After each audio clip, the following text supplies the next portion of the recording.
we are looking at how to pronounce these two words. We'll be looking at how to say more confusing vocabulary from English as well, so stay tuned. So the top word has two different pronunciations.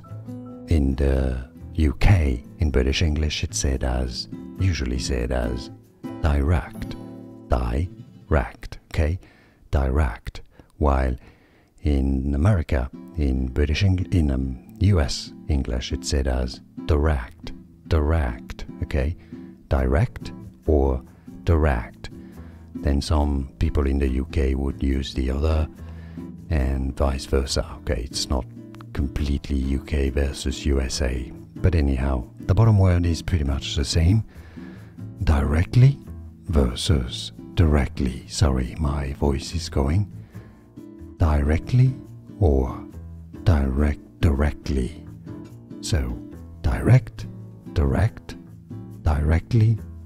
directly. And now you know. More videos for you here to learn more. Thanks for watching.